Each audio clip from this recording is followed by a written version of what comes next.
Yes. Corsten Press, Cloudy Apple. I'm not sponsored, but I wish I was. Yes, hello one and all. Happy Sunday. Hope you're doing incredibly well. I've probably just come back from watching NXT, the WWE kind of side show that's not XFW, it's not Raw, it's not SmackDown, and is part of the developmentation wrestling thing. Either way, it is absolutely fantastic. It's actually a lot more well respected than WWE Raw and SmackDown put together, so it's a really popular brand. But I digress. Welcome back to Marvel Contest of Champions News Weekend. That's very different to Mondays, Wednesdays and Fridays. We do have a lot of news that we did cover on Friday's edition, but when it comes to Sunday's edition, what I want to do is tackle some stories that people are quite passionate about.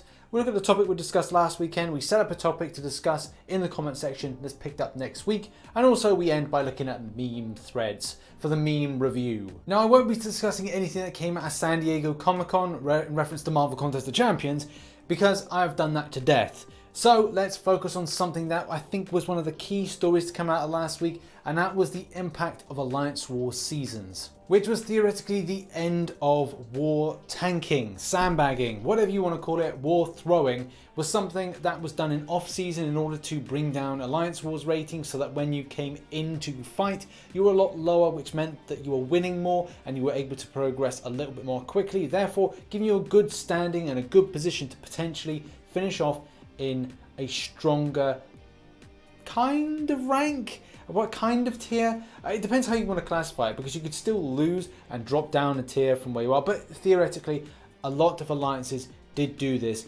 to remain, well, competitive. We will be dissecting the kind of pros and cons, because for a lot of people this will feel very different. And this will be our discussion point in the comment section. I want your feedback on how this will affect you. Will it, number one, not affect you? Number two, will it affect you in a way that, say, you're maybe not going to get a strong tiering as you used to have? Or is it going to reflect in a positive way? Are you going to be able to say, right, well, we're everybody being on the same level playing field and nobody's got that advantage of kind of getting loads of wins constantly, that you're going to be able to be up there, your alliance is going to be, you know, at a better standing, you're going to get better rewards. Even though Platinum 4 has been open for a lot of alliances, I think it will still mean that the mode will be competitive, but you're actually going to see improvements. But this is the point when it goes a little bit deeper, and the whole existence of shell alliances and the way that that strategy is to benefit those of a higher standing. I think for a lot of higher tier players and those in those alliances that are in Master 1, etc, etc, etc, this may be seen as a disappointing change that Kabam have put in. It does feel over the last couple of months to 3 months or 3 seasons that things have been geared less towards the top flight and more towards the bottom flight of players that feel that there is a big divide. And now it feels that I think Kabam want to really push forward home this idea of bringing up those, so there are more in a competitive light at the similar kind of level. But yes, there will be still differences between those at the top, those in the mid, and those at the bottom. One thing is, I think we've come to the point where Alliance War seasons, even though it has been tipped by Kabam as one of their most popular, but it's only popular through force. And yeah, what am I talking about? You can't force someone to play something, but the fact is, it does feel forced. There's a lot now riding on getting a decent season in, or at least having an average season. Season 11 is going to be quite exciting because there's going to be what is going to happen at the end of it, positive or negative, those two things. Whether or not there's going to be alliances going, this was great, there's going to be ones that will go, nah, this is crap. But at the end of the day, I don't think a lot of players care as much towards Alliance War seasons as they did when it was first introduced as the standard Alliance Wars. But hey, I could be completely wrong, and this is why we've got the Sunday edition, because it's all about the discussion, it's all about the debate, it's all about finding out from you guys what you feel towards this game mode, and I welcome you in the comment section to have yours say, for the positive, for the negative, and even for the people that say, I don't actually care about this game mode. Let me know in the comment section and we'll pick up the discussion next week. Now let's pick up on the 3 things we discussed last week, which were Scarlet Witch as well as Wolverine as 5 stars being put into the game. We also talked about name changes and the length of time you're away from the game should you have your name null and void, and therefore when you come back you've got to change it to something else because people may want the name. And the final thing was the amount of ISO you should get in return for duping 5 stars. The same could be said for 6 stars as well. So people's thoughts still were Filthy Savio, I cannot say that right, was talking a little bit about energy spending. That was a couple of weeks ago. Last week we kind of looked through people's thought process through this. But Gold Slayer says, I think duping 5 stars should give 40 ISO and duping 6 stars should give 60 ISO. I think that's a good point. If you kind of look at the amount, because that's the key word, the amount of ISO required, 5 and 6 stars, as well as the gold side of things, because theoretically we've seen no increase in the amount of gold you can get. So you'd have to sell your ISO in order to make progression, or get to spend that ISO to then put on other champions of higher rarity, like 5 and 6. And then if you look at Arena, like you don't want to spend entire days in Arena grinding out for gold. And that's what I'm doing at the moment, cultivating a lot of gold. So yeah, it would be good to have that. For more of the discussion there on the energy, yes, we do need it reduced. Keanu Man of Legend says, maybe Kabam can change the price of energy refills to 20 units. I mean, yeah, that would be a benefit for players. Then we're talking more about energy and energy spending.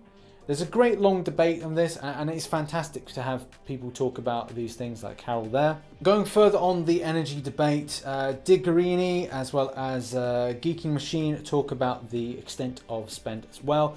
And for this, for them, and you know, I will be trying to address some of the debate that we were trying to talk about this week. But it is important. It is a very hot topic at the moment, energy spend.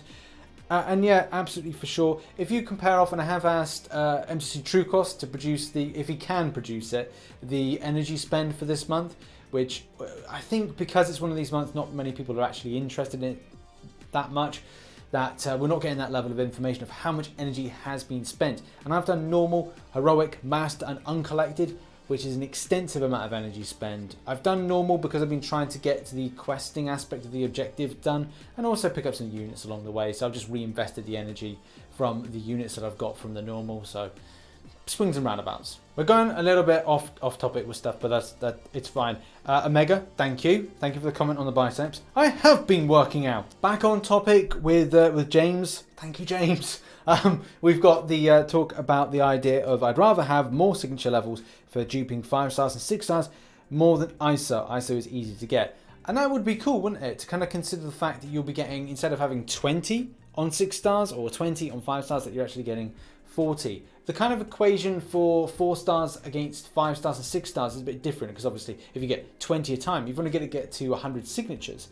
So therefore, would it be of better value for us to have 25 signatures levels a time? Maybe even a case of having a bit more. I don't know. I think that may be a bit much, but I don't know. I think 25 a time would be quite cool. You better get 50 with 2 dupes, which is fair-ish. Shout out to Joe and Bosley for commenting on the energy issue. I think Bosley is actually in a raid Shadow Legends clan, so shout out to Bosley there. CJ Soria gets us back on topic, especially talking about the idea of tier 6 ISO. I think that's going to be a thing, and I do think that this should be put in place sooner rather than later, especially to be more value to players, considering the amount of money that some people have spent. And maybe Kabam are kind of holding back on this in order to increase the aspect of spend. If you look at Crystal opening well, the extent of money that he spent on these champions, and the fact that having Cavalier Crystals as well as having this in the future means that like the amount of money he's put in, it just devalues very quickly by putting ISO, because then all those 6 stars could have got tier 6 ISO. Kind of sad if you think about it. Same issue that I had when I first started playing the game. I spent money on the game to get 4 stars because 4 stars were the rarest champions in game, and nowadays it's 5 stars. You can get a fully formed 5-star crystal from spending £100, and maybe some Cavalier crystals that give the same type of champion. And back in the day, £100 only got you part of a 4-star. It's kind of sucky if you think about it. Now I'd love to continue on talking about some of the comments, but yes, as per usual, technical bloody difficulties. Oh, I think you just love life sometimes. Isn't it just great when things like this happen? So thanks to everybody that commented. Sorry, didn't cover them all. Technical difficulties as always. But cheers to everybody. Look forward to reading your comments and continuing the debate next week. And finally, it is meme review. Yes, meme review once a week. Funny stuff in the community, that kind of thing. This one's a current mood at the moment. That's alright, it's funny. Attack phase has started! Sire, I'm still locked in event quest. Just do it! Me trying to intercept a random opponent? Me trying to intercept a champion on an aspect of war? How to use Rhino. Start. Dash back. Dash forward. Are you dead? No. Are they dead? No. Did you hit them? No. Dash back. Dash forward. Yes. 5-hit combo!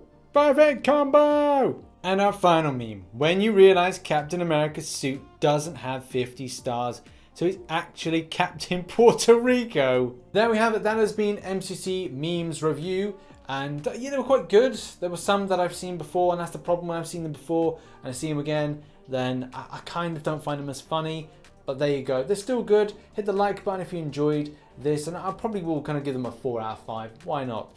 But also get involved with the discussion in the comment section down below, and I shall see you in next week's MCC News Weekend. Bye bye for now.